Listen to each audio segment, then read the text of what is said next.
बैसाख मास की शुक्ल पक्ष की जो तृतीया दिवस है, इसको बोलते हैं अक्षय तृतीया। तो आज के दिन एक बहुत बड़ा परिवर्तन हुआ। क्या परिवर्तन हुआ? जो कलयुग है, कलयुग में धर्म 0% है। कितना है?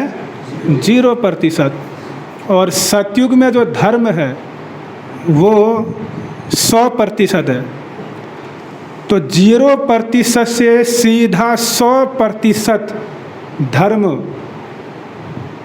प्राप्त हो गया आज के दिन। यानी कलयुग से जो है सीधा सतयुग प्रारंभ हुआ। तो इतना बड़ा परिवर्तन हुआ आज के दिन। तो इसीलिए आज का दिन बहुत ही महत्वपूर्ण है। सतयुग में धर्म ही धर्म है और कलयुग में अधिकतर अधर्म और पाप है। सतयुग में सत्य, धर्म, दया, तपस्या सर्वत्र विद्यमान है। इसीलिए आज के दिन सतयुग प्रारंभ हुआ।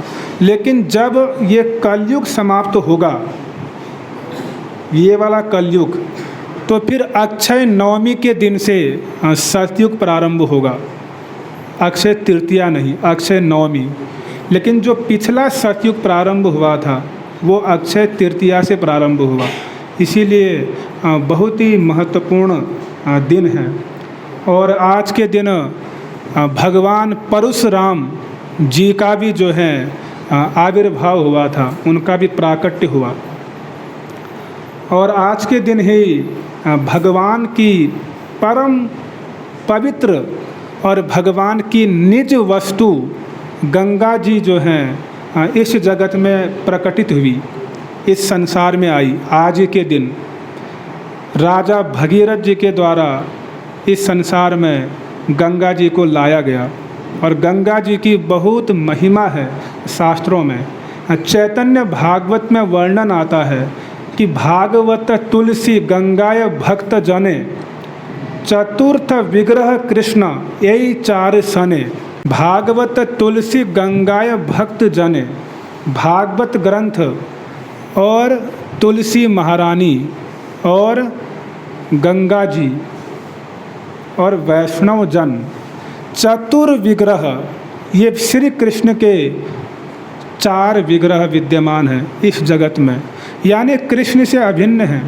तो हम लोग भाग्यशाली हैं कि भारत में हम लोग को जन्म लेने का सौभाग्य प्राप्त हुआ और गंगा जी का दर्शन करने का लाभ हमको प्राप्त होता है। और आज के दिन बद्रीनाथ धाम के भी जो हैं दर्शन खुलते हैं। कार्तिक मास में वहाँ के दर्शन बंद हो जाते हैं। और आज के दिन वैसाखी तृतीया के दिन, अक्षय तृतीया के दिन बद्रीनाथ धाम के भी दर्शन खुल जाते हैं। और जगन्नाथपुरी में जो जगन्नाथ जी के रथ हैं वो भी आज के दिन से ही बनने प्रारंभ होते हैं। द्वारिका में सुदामा जी का भी आज के दिन ही भगवान कृष्ण से मिलन हुआ द्वारिका में। और वेद व्यास जी ने आज के दिन से ही महाभारत लिखना प्रारंभ किया।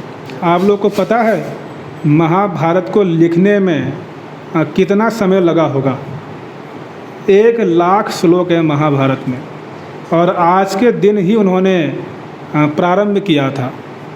महाभारत जैसा विशाल ग्रंथ लिखा, तो उस ग्रंथ को लिखने में 3 वर्ष लग गए। कितने वर्ष? 3 वर्ष में महाभारत ग्रंथ संपूर्ण हुआ। व्यास देव जी ने लिखवाया गणेश जी के माध्यम से। तो विशाल ग्रंथ है, बहुत विशाल। तो इतना पवित्र दिवस है आज, अक्षय, जो कभी नष्ट ना हो, जो कभी समाप्त ना हो। तो आज के दिन जो भी पुण्य कर्म करते हैं वो कभी ख़त्म नहीं होता है।